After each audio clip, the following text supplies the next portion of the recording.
അമ്മേ, ഈ പപ്പടം വിറ്റാൽ നമുക്ക് ശരിക്കും പഠിക്കാനാവുമോ എന്ന മകന്റെ ചോദ്യം കേട്ട് ആ അമ്മ കരഞ്ഞു.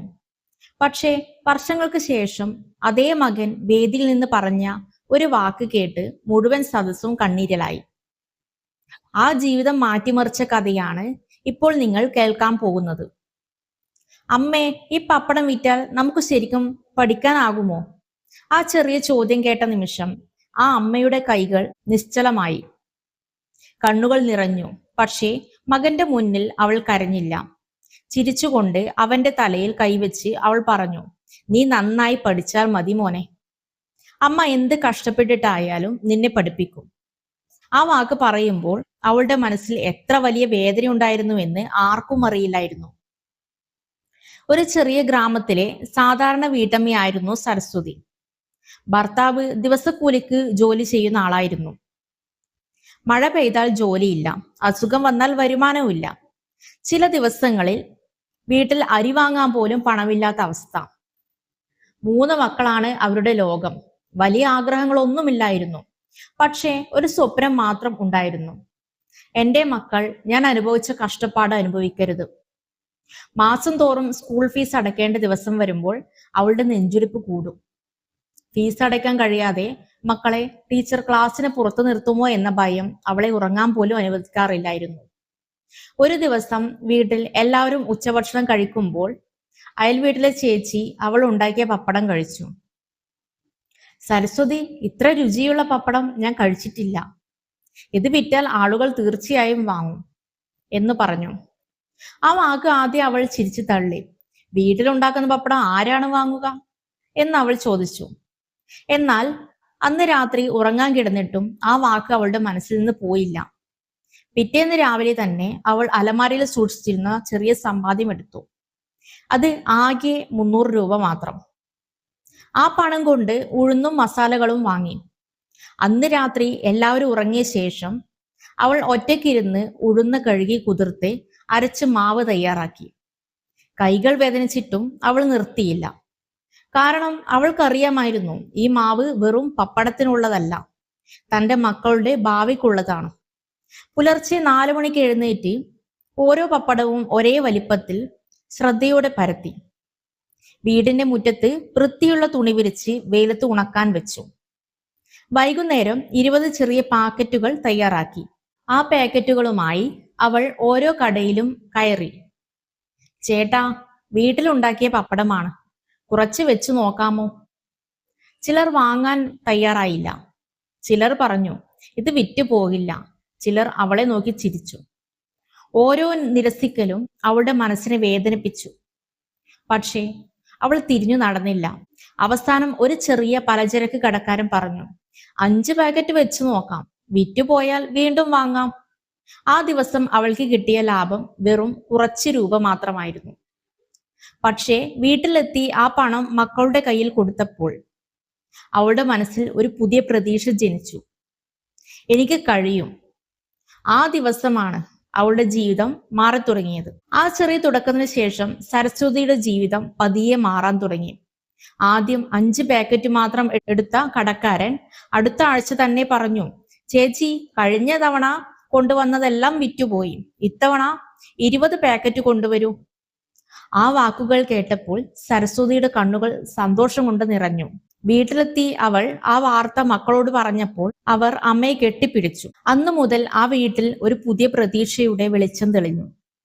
പുലർച്ചെ 4 മണിക്ക് എഴുന്നേൽക്കൽ, മാവ് തയ്യാറാക്കൽ, പപ്പടം പരത്തൽ, വെയിലത്ത് ഉണക്കൽ, പാക്കറ്റ് കെട്ടൽ, കടകളിൽ എത്തിക്കൽ, ഇതെല്ലാം അവളുടെ ജീവിതത്തിന്റെ ഭാഗമായി മാറി. കൈകളിൽ മുറിവുകൾ വന്നു, നടുവ് വേദനിച്ചു.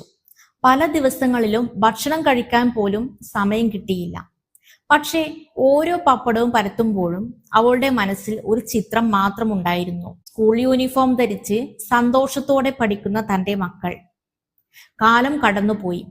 സരസ്വതിയുടെ പപ്പടത്തിന് ഗ്രാമത്തിൽ നല്ല പേര് കിട്ടി.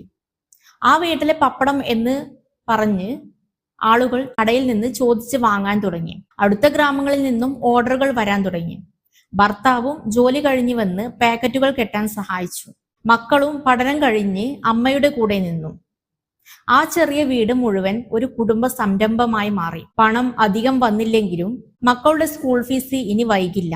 പുസ്തകങ്ങളും യൂണിഫോമും സമയത്ത് വാങ്ങാൻ കഴിഞ്ഞു. ഒരിക്കൽ ഫീസ് അടയ്ക്കാൻ കഴിയാതെ ഭയന്നിരുന്ന ആ അമ്മ ഇപ്പോൾ ടീച്ചറുടെ മുന്നിൽ അഭിമാനത്തോടെ തല ഉയർത്തി നിൽക്കാൻ തുടങ്ങി.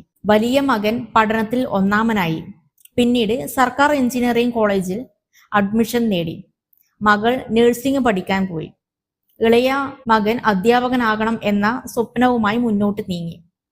ഓരോ വിജയ വാർത്തയും കേൾക്കുമ്പോൾ സരസ്വതി ഒറ്റയ്ക്ക് അടുക്കളയിൽ പോയി കണ്ണുനീർ തുടയ്ക്കുമായിരുന്നു. അത് ദുഃഖത്തിന്റെ കണ്ണുനീരല്ല, വർഷങ്ങളായി സഹിച്ച കഷ്ടപ്പാടുകളുടെ സന്തോഷ കണ്ണുനീരായിരുന്നു.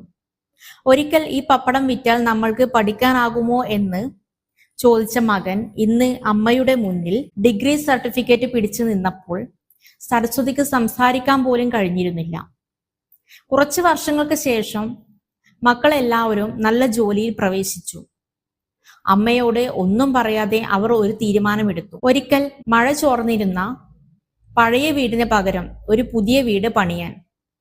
വീടിന്റെ പാലുകാച്ചൽ ദിവസം മക്കൾ അമ്മയെ കണ്ണുകൊണ്ട് മൂടി അവിടേക്ക് കൊണ്ടുപോയി. കണ്ണിലെ തുണി മാറ്റിയപ്പോൾ മുന്നിൽ മനോഹരമായ വീട്. ഗേറ്റിൽ വലിയ അക്ഷരത്തിൽ എഴുതിയിരിക്കുന്നു സരസ്വതി നിലയം. ആ പേര് കണ്ട നിമിഷം അവളുടെ കണ്ണുകൾ നിറഞ്ഞ് ഒഴുകി. ഇതെല്ലാം നിങ്ങളുടെ കഷ്ടപ്പാടിന്റെ ഫലമാണ് അമ്മേ. ഞങ്ങളെ പഠിപ്പിക്കാൻ ഞങ്ങൾ വിറ്റ ഓരോ പപ്പടത്തിന്റെയും വില ഞങ്ങൾ ഒരിക്കലും മറക്കില്ല എന്ന് മക്കൾ പറഞ്ഞു.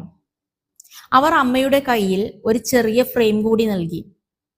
അതിനുള്ളിൽ പഴയ കാലത്ത് അമ്മ ആദ്യമായി കടയിൽ കൊണ്ടുപോയ ആ പപ്പടത്തിന്റെ ഒഴിഞ്ഞ പാക്കറ്റ് സൂക്ഷിച്ചിരിക്കുന്നു. അതിന്റെ താഴെ ഒരു വരി മാത്രം എഴുതിയിരിക്കുന്നു: ഞങ്ങളുടെ ജീവിതം മാറ്റിയത് ഈ പപ്പടമല്ല, അമ്മയുടെ മനസ്സുറപ്പാണ്. ആ നിമിഷം അവിടെ നിന്ന എല്ലാവരുടെയും കണ്ണുകൾ നിറഞ്ഞു. ദാരിദ്ര്യം അവളെ പലതവണ പരീക്ഷിച്ചു. ആളുകൾ അവളെ പരിഹസിച്ചു. പല വാതിലുകളും അവളുടെ മുന്നിൽ അടഞ്ഞു. പക്ഷേ അവൾ പ്രതീക്ഷ കൈവിട്ടില്ല. കാരണം ഒരു അമ്മയുടെ സ്വപ്നത്തിന് മുന്നിൽ ഒരു ദാരിദ്ര്യവും വലിയതല്ല. സ്വന്തം സുഖസൗകര്യങ്ങൾ എല്ലാം മാറ്റിവെച്ച് മക്കളുടെ ഭാവിക്കായി ജീവിച്ച ഒരു സാധാരണ വീട്ടമ്മയുടെ അസാധാരണ വിജയ കഥയാണിത്. ജീവിതത്തിൽ എത്ര കഷ്ടതകൾ വന്നാലും ആത്മവിശ്വാസവും കഠിനാധ്വാനവും കൈവിടാതെ മുന്നോട്ട് പോയാൽ ഒരു നാൾ വിജയം നമ്മളെ തേടി വരും. ഓരോ അമ്മയും ഒരു സർവകലാശാലയാണ്. അവരുടെ ത്യാഗത്തിന് ഒരു വിലയും കൽപ്പിക്കാൻ കഴിയില്ല. ഇനി നേരെ നമ്മുടെ വീട്ടിലേക്ക് വരാം. ഇന്നത്തെ ക്ലീനിങ് കിച്ചൺ കൗണ്ടർ ടോപ്പാണ്. അപ്പോൾ ദിവസം മുഴുവൻ പാചകം കഴിഞ്ഞപ്പോൾ കൗണ്ടറിൽ എണ്ണക്കറിയും വെള്ളക്കറിയും ചെറിയ ഭക്ഷണ അവശിഷ്ടങ്ങളും നിറഞ്ഞിരുന്നു. അത് കണ്ടപ്പോൾ പിന്നെ വൃത്തിയാക്കാം എന്ന് പലപ്പോഴും വിചാരിച്ച് നമ്മൾ മാറ്റിവെക്കും. എന്നാൽ ഓരോ ദിവസവും വെറും 5 മിനിറ്റ് എടുത്ത് കൗണ്ടർ നന്നായി തുടച്ച് വൃത്തിയാക്കിയാൽ അടുക്കള എപ്പോഴും വൃത്തിയും മനോഹരവുമായിരിക്കും. ആദ്യം കൗണ്ടറിലുള്ള എല്ലാ സാധനങ്ങളും മാറ്റിവെക്കുക. ശേഷം പൊടിയും ഭക്ഷണാവശിഷ്ടങ്ങളും നീക്കം ചെയ്യുക. ചൂടുവെള്ളത്തിൽ അല്പം ഡിഷ് വാഷ് സോപ്പ് ചേർത്ത് ഒരു മൃദുവായ തുണി ഉപയോഗിച്ച് കൗണ്ടർ നന്നായി തുടക്കുക. കറയുള്ള ഭാഗങ്ങളിൽ കുറച്ച് സമയം നനഞ്ഞ തുണി വെച്ച് പിന്നീട് തുടച്ചാൽ എളുപ്പത്തിൽ വൃത്തിയാകും. അവസാനം ഉണങ്ങിയ മൈക്രോ ഫൈബർ തുണി കൊണ്ട് തുടച്ചാൽ കൗണ്ടറിന് മനോഹരമായ തിളക്കം ലഭിക്കും. ഒരു വൃത്തിയുള്ള കിച്ചൺ കൗണ്ടർ കാണുമ്പോൾ വീണ്ടും പാചകം ചെയ്യാനുള്ള ഉത്സാഹവും സന്തോഷവും സ്വയം വരും. ചെറിയ ശീലങ്ങൾ വലിയ മാറ്റങ്ങൾ സൃഷ്ടിക്കും. ഇന്ന് തന്നെ നിങ്ങളുടെ കിച്ചൺ കൗണ്ടറിന് ആ പുതുമ തിരികെ നൽകൂ. അപ്പോൾ ഇന്നത്തെ വീഡിയോ നിങ്ങൾക്ക് ഇഷ്ടപ്പെട്ടു എന്ന് വിശ്വസിക്കുന്നു. അപ്പോൾ വീഡിയോ ഇഷ്ടപ്പെട്ടാൽ ലൈക്ക് ചെയ്യാനും ഷെയർ ചെയ്യാനും നിങ്ങളുടെ അഭിപ്രായങ്ങൾ കമന്റായി രേഖപ്പെടുത്താനും എൻ്റെ ഈ ചെറിയ ചാനൽ സബ്സ്ക്രൈബ് ചെയ്ത് സപ്പോർട്ട് ചെയ്യാനും മറക്കല്ലേ.